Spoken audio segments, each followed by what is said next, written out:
What's good? It's your boy, the Real Chief A1, and you're now watching Hip Hop Natives Podcast. What's good? It's your boy, the Real Chief A1. You're now watching another episode of Hip Hop Natives Podcast. It's episode 3. Thank everybody for tapping in. Thank everybody for showing love on episode 1 and 2.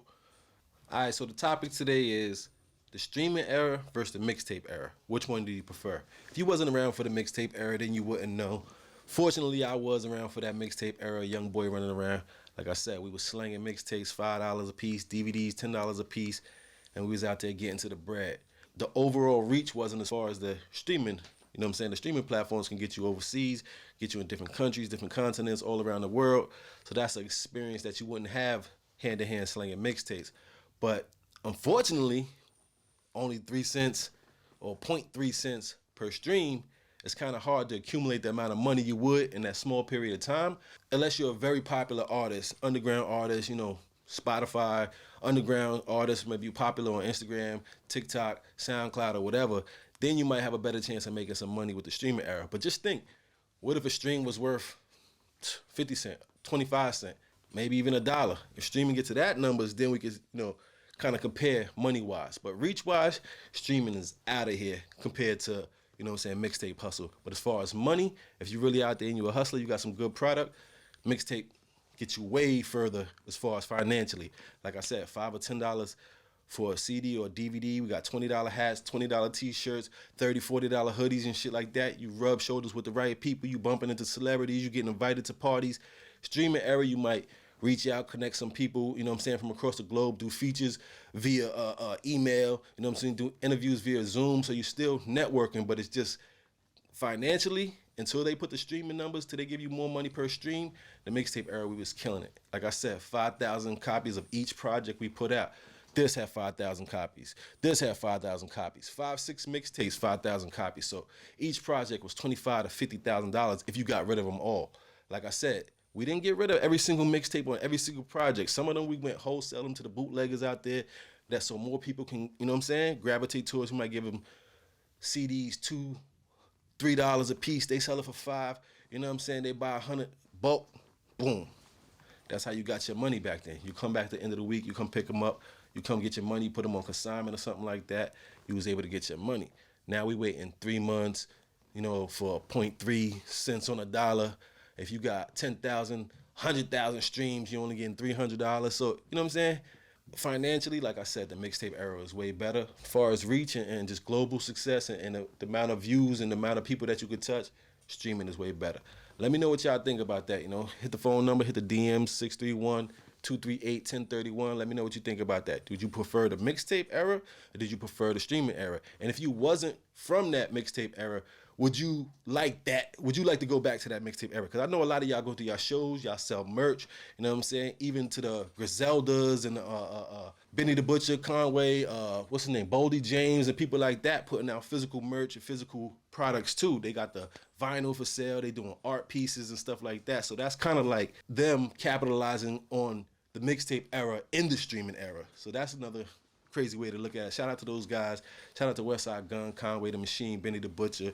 Oh, y'all, you know what I'm saying? Y'all still selling them vinyls. Y'all still got the merch on crazy. And y'all still doing physical things so y'all can compensate for some of that money that's not coming in.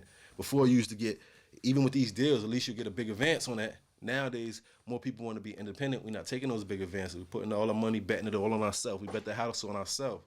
You know what I mean? So shout out to everybody who was from that mixtape era. Shout out to everybody doing crazy numbers in the streaming era. I respect both of them. Like I said, if I had to choose, I'd probably be more leaning towards the mixtape era because independently you make more money.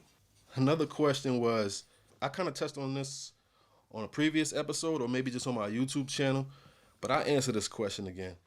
And I'll get a little bit more in depth into it. Like, worst / best celeb or entertainer or person I ever bumped into, worked with, did anything. Like I said, the best might have been Little Mo, but we're going to, we got whole episodes about that. Some of the other dope ones, we used to go to a lot of Knicks games, and we had we was getting money. We had some real good tickets right there by Celebrity Row. We wasn't courtside or nothing, but right behind the basket, they used to put a lot of celebrities there, and it was maybe 1, 2 rows up. So we used to be at the games all the time. So I used to always bring my mixtapes and my DVDs to the game, you know what I'm saying, a little book bag and shit like that, and just rub shoulders and bump into a bunch of people. So a couple of the coolest people I met at the game, Stephen A. Smith was cool as a fan, and he actually brought the DVD downstairs from the bootlegger. Whoopi Goldberg, even though whatever she got going on, she took pictures, showed love to everybody. He was like, "Oh, keep doing your thing."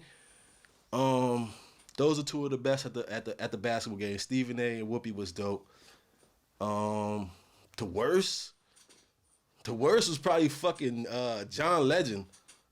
John Legend, and I said this shit for so long after that. Like, he did the swerve, like, he didn't even want to look, don't touch, don't look, speak in my direction. Hey, he just did the swerve on us after and that's kind of the reason why Whoopi and Ciara was sitting right next to Whoopi, and they showed love and was like, oh, they seen how he did the swerve on us. They like, we ain't gonna do the same. So they rock with us. But for a long time, I was not fucking with John Legend. And when he walked by, my man, we used to always crack on people. Sometimes you get, like I said, when you handing out mixtapes to everybody, somebody will spin on you. They'll be like, oh, I don't want this. I don't even listen to rap. They'll say some funny shit. So we had the little comebacks and little snapback. So he would just pulled his shoulder and moved away from the DVD that I was handing him and shit like that. And he just didn't say anything. I was like, all right, John. And then my man was like, I guess we not ordinary people. And that was like a thing for a long time. We was like, yo, John Legend a bitch. Like, he kind of violated. He didn't even want, you know what I'm saying? He's like, I guess he ain't an ordinary people. Like, so he was one of the ones that was just like a little standoffish. I thought Fab was like that, but Fab was just smart. Like, y'all niggas get the fuck, do that little young boy bullshit away from me. His team was just like on go. So that was that. I had a bad like vibe from Fab, but after getting older, I was like, that nigga's just real. He's solid. He stay on military mode. So he was dope. Jada's another ill nigga. You know, everybody know Jada is exactly who he looked like. We went to the opening of his juice bar in Yonkers. I took my whole team out there. We went to the opening of his juice bar in Yonkers. 50 was out there. A whole bunch of celebrities pulled up real quick. And we was just out there. We just lounged out there like we was from Yonkers. His son was out there. I had a little young girl. I had some models with me at the time. They took T-shirts over there, gave it to Jada and his fan. Gave it to Jada and his son and shit inside the juice bar. We went in there and got a juice bar. We ain't pressed the issue, nothing like that. We just kept our distance. Shout out as people came over here, appreciate the love on the shirts. They rocked the shirts and all like that, and we was just like vibed out. And even when we did the show, Ralph McDaniel's Brooklyn Block Party, it was just Sheik wasn't there. It was just Jada and Styles. And I think they performed one of their old joints. I think they performed We Gonna Make It or something like that. And then we stuck by the show. Stuck by the stage. They showed love after that. You know, gave everybody pounds and we dipped out. So Jada definitely was a cool nigga. Every time I bumped into him, he was a dope ass motherfucker. Just like he is on TV, animated, talking, real nigga. And that Yonkers shit out there in Yonkers, man, you could tell why some of these niggas from Yonkers the hardest. That shit look crazy. Yonkers is a different kind of New York. It's like some upstate projects. It's like it just keep going up hills, cobblestone shit look all run down.